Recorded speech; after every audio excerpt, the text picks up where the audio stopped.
Yes, indeedy, we are back. And today, speaking of all things great, I'm very honored this morning to have the Dean of Students and Sociology here with us, Father Wamugunda Wakimani, who is here this morning. Talk to us a little bit about the university as a whole. As we've been telling you guys every single Thursday, us here at Better Living have partnered up with the University of Nairobi on a very special segment called Millennials. We'll show you a small little package that we prepared to give you an overview of that. But without further ado, welcome, Father Wamugunda. Thanks for being here. Thank you for being here. Now, looking at, of course, the school and the history of this wonderful institution, talk to us a little bit about where we've come from and where we are today to start. Well, as you know, this university was started off as a technical college of the University of East Africa. And then in 1970, it became a fully fledged university. So we've come through all those revolutions that we've had to go through in the 70s, in the 80s, in the 90s, and to where we are now. So this institution, of course, having been the only university in this country, is a key institution in the sense that the standards of public university have been set here. So whatever has gone into the other public universities has all emanated from here.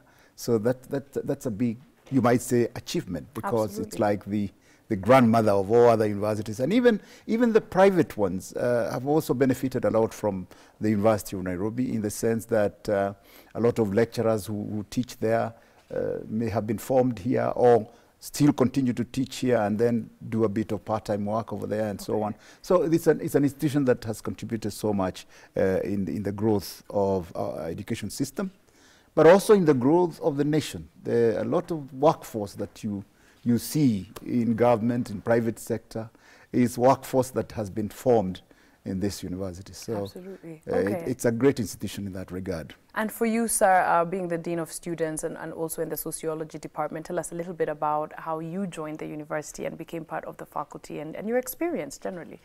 Well, first of all, I was recruited to join the university as chaplain of the university, the Catholic chaplain, back in the year 2000. But to be recruited to be chaplain, you have to be able to teach. You have to be attached to one of the teaching departments.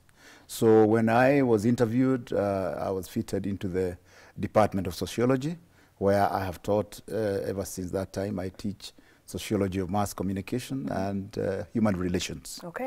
Then I was chaplain for about 4 years, and the position of Dean of Students, under which the chaplaincy works, fell vacant. So I applied, and I was given the job in the year 2004. And how has the experience been so far? Interesting. Tell me. Interesting. Interesting in the sense that it is a job that entails serious closeness to what happens in the student world. Of course, the Office of the Dean of Students has to liaise with all the other offices of the university, the administrative offices, the academic offices, the deans of faculties, the chairman of the department, because we have to do liaison work for the students and all that kind of thing. So it's exciting in the sense that it's a multi-layered, work. Right. It has its own frustrating moments. I'm sure.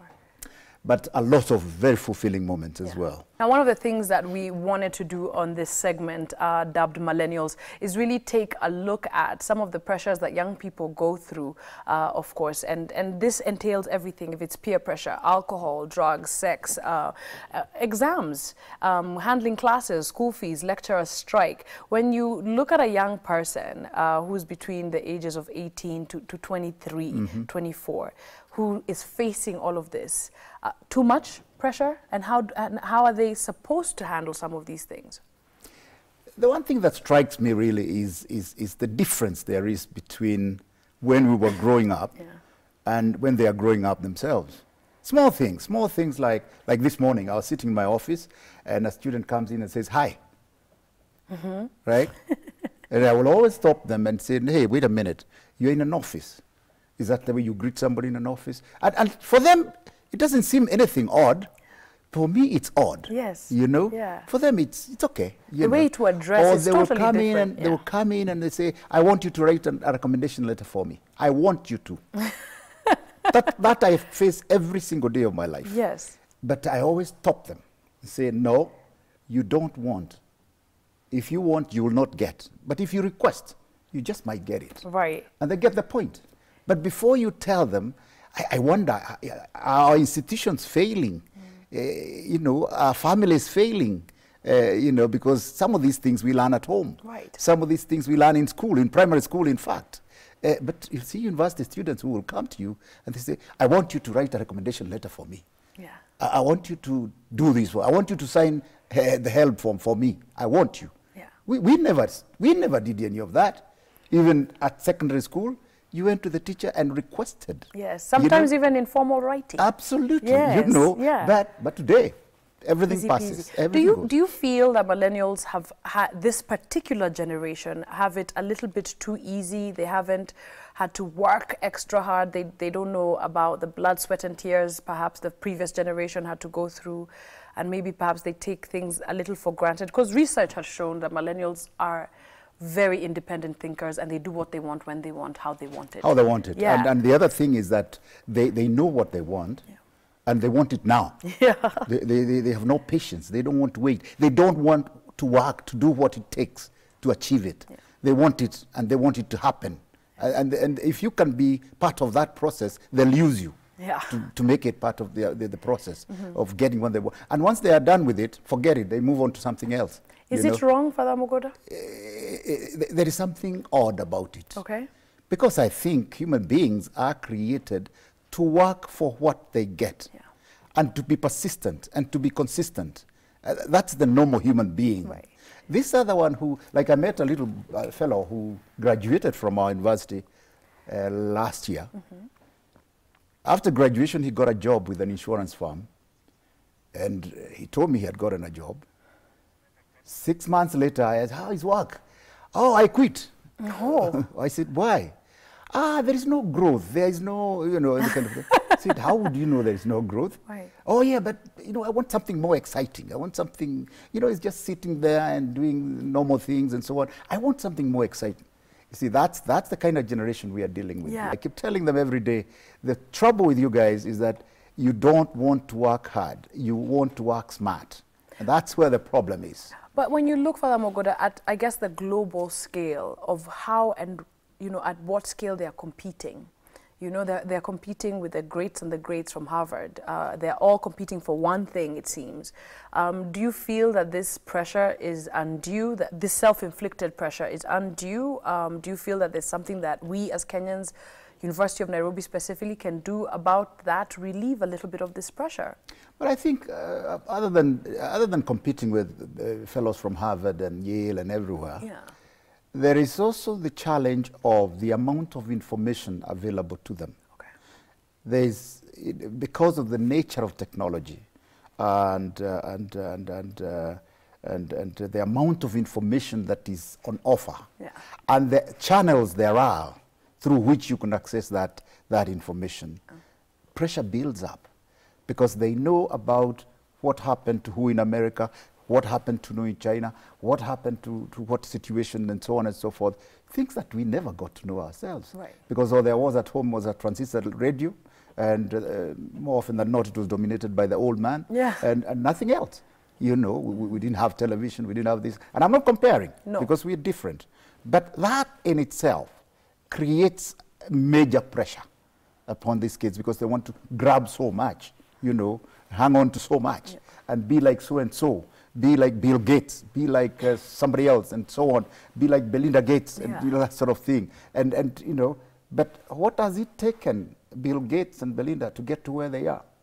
You know, it's not just by wishing. Absolutely. Now, looking, and we can't run away from the fact that, and it's somehow actually ended up sometimes in the front page of the paper or in some of the first stories in the news when there's a protest, when there's a strike, when there's, you know, drunken behavior or something major happens within the institution. It always makes national news, which then can give a very negative connotation to the institution. But when you look at some of these stories, you'll find it's a handful of students compared to the thousands that are here that are positive. And I believe this is why we decided to partner with the university on this segment.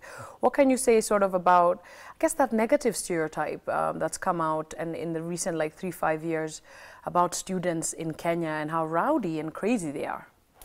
Well, one thing we must accept is that a university like the University of Nairobi is a microcosm of the larger society. So the fermentation there is in the larger society, the politics, the lies and the propaganda that goes on in the larger society, particularly at a time like this, you know, affects the way younger people who are growing up in an institution like this, which is in the central business district, the way they will think, the way they will view themselves, the way they'll see themselves, and so on. The thuggery there is even in politics and in business and so on. It affects our fellows, our young fellows, because they see themselves as part of it, and so on and so forth. But like you say, we have, for instance, here in the University of Nairobi, well over 80,000 students. The few that you see jumping around university burning tires and things, are only a few. Okay. The majority of our students are serious people, people who know why they came to the university, people who want to achieve, people who are working hard, and people who respect the law, and they want to live within the rule of law, and so on. That's the majority. Okay. And you know, so but in any one society, you'll always have that other rounding group and so on. And unfortunately, we in the media sometimes focus more on that than sensational, you know. Absolutely. Yes. Then we can sell a little. Absolutely, absolutely. We do have some students here with us. We're going to talk to them very, very quickly before we say goodbye. But there's something that I didn't go to university here, but parents and people who would like to aspire to come here. And sometimes some people say, oh, I wish I could go to University of Nairobi. It almost seems unattainable. And I always say, why? It is so possible. And even if your parents or your guardians can't afford it, there are other avenues, there's scholarships, and I'm sure there's many, many avenues. What can you say about that sort of unattainable access to the university? Is it a thing? Well, it's the same thing that happens when you talk about Harvard, when you talk about Yale, when you talk about the Ivy Leagues university in the US. To most people, it looks unattainable. True. Now, University of Nairobi, like I told you before, is an institution that is a brand. It's a brand. And anything that is a brand, it looks unattainable to a lot of people. I mean, if there is you know, what do you call, if there's a dress like you're wearing today, which has the mark of who is the designer, give me Calvin one. Klein. Yeah, Calvin Klein and so on.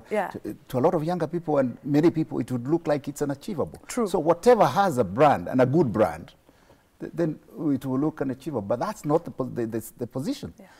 What that brand is about, it's about the product. It's about the product. And because of that product, then people feel that it's unattainable and so on. But it's not. It's not. So, Father Wamugunda, we have a couple of students in our audience today, and we would like them, of course, to contribute to this conversation. Because this is about you guys, all right? One guy sitting right there. Good morning. Good morning. How are you? I'm fine. Tell us your name, what you study here. Okay, my name is Emmanuel Tanui, a second-year student from the University of Nairobi. I'm doing economics and statistics. Okay. Did you always want to come here? Yeah, sure. To the university? Yeah. What is your experience like being a student here? Okay, it's been interesting being at the University of Nairobi, a world-class university. Yeah. So, like, I joined here, like, in 2015. And having been taught by the wonderful lecturers, I think it's been amazing. And except for a few challenges here and there, maybe like... Don't be shy. Sure. Angusha yote. Your dean is here. I'm not looking at you, just go on. Angusha, the dean is here. This is the chance you will get. And remember to request. Okay, go on. Don't be shy. Alcoholism. Alcoholism? Yeah. been a very big challenge here. Like some students maybe will drive you through it, but if you remain focused in what you do. It is a huge challenge. I mean, and trust me, you're not the first to undergo that pressure, but it's a huge thing. What can you say about that? The pressure, especially to party as a college student, it's a global phenomenon. Nobody can figure it out. What can you say to that, Father Wamugunda? One of the things that we experience is the inability of fellows coming into university to manage their freedom. And you can understand that because for the first time in their life, they get into an environment where they are not controlled. We don't ring bells here in the university. We don't tell people when to go to bed, you know, and we don't tell people when to go to class or whether they want to go to class or not. We just give them a timetable. And they know how to manage that and go to class at the right time and go to parties at the right time and all that kind of thing. So the whole question of managing their time, managing their freedom, managing their resources, and they are managing within an environment that is uncontrolled, the way it was controlled in secondary school, the way it was controlled at home. The girls were told at home, you have to be at home at 6 o'clock, okay, and the boys 7 o'clock. But here, we don't tell them what time to come home. If they want to be away the whole night and do whatever they want to do, that's their business. Getting drunk with freedom. Get drunk with freedom, go and do a few hinky-pankings around there and so on, with whoever, you know, that kind of thing. But a lot of it is surrounded with regret. Later on, those regrets, if they mismanage that freedom, then the regrets will set in. And I still have to emphasize, the majority of students who are, you know, addicted to alcohol or using drugs are much fewer than the ones who are not. And we have to keep emphasizing It's a very small percentage. Exactly. We have to keep but emphasizing it, but it's there. But it's there. Father Wamugunda, it's been a pleasure having you here. So interesting to listen to. Isn't he great? He is. Will you come back, please? Every Thursday. It depends on how you talk to me. Yes, please come back. We would love to have you back on the show. You're a very interesting man. Thank you very much, everybody. Thank you so much. Right. Very true indeed. Young people today know exactly what they want, not just here at the University of Nairobi, but across the globe. And so is it us who need to listen keenly more, or do we need to impart more knowledge? We leave you with some wise words from those same young people that we call millennials. Every single Thursday, University of Nairobi is seeking to impact Kenyans positively with all the good things that are going on at this institution. Thank you so much for joining us this morning. Have a beautiful day. We'll see you right here for another beautiful show tomorrow. Bye, everybody. Thank you. Thank you.